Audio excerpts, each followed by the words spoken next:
अपने finger tips की मदद से उस कॉन्सेप्ट्स को नचाना सकें। तो उस एक्सपीरियंस को हासिल करने के लिए फ्रेज को थोड़ा सा समझना। कस्टम का मतलब आदी होना या तो किसी भी चीज का आदत होना। तंबाकू का आदी हो चुका है, पॉजिटिव बेनिफिट ही देता है। तो हेलो एवरीवन, एक बार फिर से आप सभी का स्वागत है। आज मैं यहाँ पर फिर से अंग्रेजी का एक नया स्ट्रक्चर लेके आया हूँ, जिस स्ट्रक्चर की मदद से आप एक नए हिंदी सेंटेंसेस को अंग्रेजी में कन्वर्शन करना सीख पाएंगे। हिंदी से अंग्रेजी में कन्वर्शन करने से पहले मैं यहाँ पर आपको कुछ ऐसे बातों के बारे में बताना चाहता हूँ जो वाकई आपके एजुकेशनल लेवल को बूस्ट करने में आपकी मदद करेगा।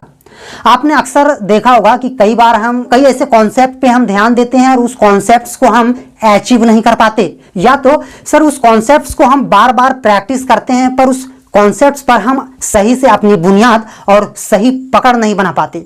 यहां पर मैं आपको रीजन बताता हूं कि आपको उन सब कॉन्सेप्ट्स पे जिस पर आप बारंबार प्रैक्टिस तो करते हो पर भाई आप उस पे पकड़ नहीं बना पा रहे हो, आपका उस कॉन्सेप्ट्स पे बेहतरीन तरीके से आप अपने विजडम को या तो अपने विजडम लेवल को हाइक नहीं कर पा रहे हो। तो यहां पर देखिए, किसी भी कॉन्सेप्ट्स को खासकर एजुकेशन सेक्टर में या तो एजुकेशन से रिलेटेड किसी भी कॉन्सेप्ट्स को यदि आपको अपने ब्रेन में फीड करना है तो आपको प्रैक्टिस 100 बार नहीं बल्कि 1000 टाइम्स करना चाहिए।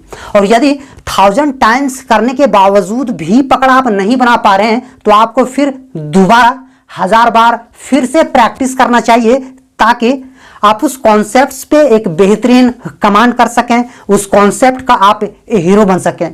थोड़ा सा आप इमेजिन करो कि यार जिस कॉन्सेप्ट्स पे आप 100 बार प्रैक्टिस कर रहे हो, 100 बार प्रैक्टिस करने के बाद यदि आपने 1000 टाइम्स आपने प्रैक्टिस किया और तब भी उस कॉन्सेप्ट्स पे आपने अपनी माहिरियत हासिल नहीं किया और फिर पुनः आपने दोबारा 1000 टाइम्स प्रैक्टिस किया, तो सोचिए इतना प्रैक्टिस करने के बावजूद कोई ऐसा कॉन्सेप्ट्स है जो आप अपने फिंगर टिप्स की मदद से उस कॉन्सेप्ट्स को नचा ना सकें? ऐसा हो ही नहीं सकता। आप किसी भी कॉन्सेप्ट्स को जब आप उन्हें पढ़ा रहे हैं, जब नए नए कॉन्सेप्ट से स्टूडेंट्स को अवगत होना पड़ता है तो वैसे परिस्थिति में स्टूडेंट्स को कुछ दिनों तक तकलीफ झेलना पड़ता है। पर याद रहे कि भाई कोई भी कॉन्सेप्ट्स जो आप अपने दिमाग में फीड कर रहे हो या किसी भी कॉन्सेप्ट्स पे आप अपनी माहिरियत या अपने हुनर को थोड़ा सा उजागर कर रहे हो, उस कॉन्सेप्ट्स को बारंबार करने के बाद ही आपके अंदर एक्सपीरियंस आएगा। तो उस एक्सपीरियंस को हासिल करने के लिए आपको बार बार प्रैक्टिस करना चाहिए। तब तक प्रैक्टिस करना चाहिए जब तक आपने सही से कमांड हासिल नहीं कर लिया। आपको पता है एक रिक्शा तैयार होने में महज घंटों लगते हैं, इसीलिए एक रिक्शा चालक की आमदनी आप थोड़ा सा इमेजिन कर सकते हो। यदि आप एक एरोप्लेन की बात करें तो भैया एरोप्लेन को तैयार होने में सालों लग जाते हैं, और उस एरोप्लेन को तैयार होने में यदि सालों लगते हैं तो जरा सोचो कि इस एरोप्लेन में एक एयर होस्टेज जो मामूली एक वर्कर के रूप में काम करता है वो लाखों रुपए सैलरी कमाता है।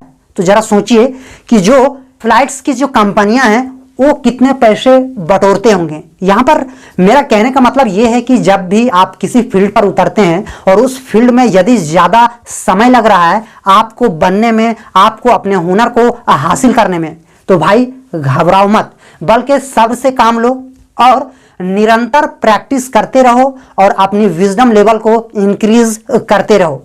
और हाँ, labour never goes in vain, कहा जाता है कि मेहनत कभी खाली नहीं जाता, और यदि मेहनत कभी खाली नहीं जाता तो आज नहीं तो कल, कल नहीं तो परसों, परसों नहीं तो भैया 2 साल 3 साल 4 साल के बाद उस मेहनत का जो फ्रूट है आपको मिलना तय है।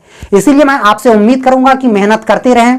आप जिस फील्ड में हैं उस फील्ड में निरंतर फल की बिना चिंता किए हुए तब तक आप लेबर करते रहें जब तक उस लेबर का सही फलनामा नहीं निकल जाता, उस लेबर से रिलेटेड आपको अपनी डेस्टिनेशन नहीं मिल जाता। आइए यहां पर हमने कुछ ऐसे सेंटेंसेस लिया है और इस सेंटेंसेस को बनाने के लिए हमने यहां पर एक स्ट्रक्चर भी लिया है, और इस स्ट्रक्चर को आप देख सकते हैं सब्जेक्ट इज एमआर और उसके बाद है अकस्टम्ड टू। आपको इस फ्रेज को थोड़ा सा समझना है। यहां पर देखिए अकस्टम का मतलब आदी होना या तो किसी भी चीज का आदत होना, और यदि आदत अच्छी है तो भाई वो अच्छी आदत आपको एक पॉजिटिव बेनिफिट ही देता है। तो यहां पर आप देख सकते हैं कि इन सब सेंटेंसेस को पढ़ने से ऐसा लग रहा है कि सब्जेक्ट्स को किसी ना किसी चीज का आदत है, उस सब्जेक्ट्स को या तो उस एजेंट्स को किसी ना किसी चीज का एक लत है, नशा है। तो यहां पर देखते हैं, सेंटेंसेस को पहले पढ़ते हैं।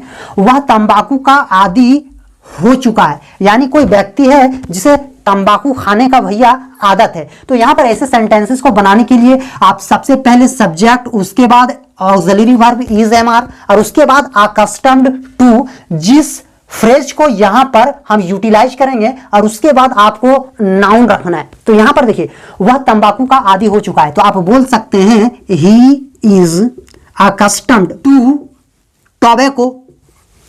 He is accustomed to tobacco, यानी तंबाकू खाने का आदत है। यहां पर नेक्स्ट सेंटेंस है, रमेश को शराब की लत लग चुका है। तो यहां पर सबसे पहले subject Ramesh is accustomed to wine. तीसरा सेंटेंस है, मुझे किताब का नशा है, यानी मुझे किताब पढ़ने की आदत है या तो मुझे किताब का आदी है। तो आप बोल सकते हैं I am accustomed to a book. I am accustomed to book, उसे धुएं का लत है। तो आप बोल सकते हैं he is accustomed to a smoke. He is accustomed to smoke. He is accustomed to smoke. आगे यहां पर है, वह धूल का आदी हो चुका है, यानी he is accustomed to dust. कई बार देखते हैं कि कई बार ऐसे बच्चे होते हैं जिनको धूल कीचड़, जो बच्चे अक्सर उसी जगह पर खेलना पसंद करते हैं, तो इसे बोलते हैं वह बच्चा धूल का आदी हो चुका है या तो वह बच्चा धूल का आदी है। तो यहां पर वह धूल का आदी हो चुका है, तो आप बोल सकते हैं he is accustomed to dust. He is accustomed to dust. यहां पर नेक्स्ट सेंटेंस है, उसे चाय की लत है, यानी उसे चाय पीने की आदत है। तो आप बोल सकते हैं he is accustomed to tea. He is accustomed to tea. He is accustomed to tea. यहां पर लास्ट सेंटेंस है, रोशनी कहानी की आदी हो चुकी है। तो यहां पर रोशनी ये हमारा सिंगुलर सब्जेक्ट है, तो इसके साथ इज लगाएंगे। तो आप बोल सकते हैं Roshni is accustomed to a story. मैं उम्मीद करता हूं कि यह स्ट्रक्चर आपको समझ में आ चुका होगा। वीडियो को आपने लाइक नहीं किया है तो वीडियो को लाइक करें, चैनल में नए हैं तो चैनल को सब्सक्राइब करें और इस वीडियो को ज्यादा से ज्यादा शेयर करें। Thank you.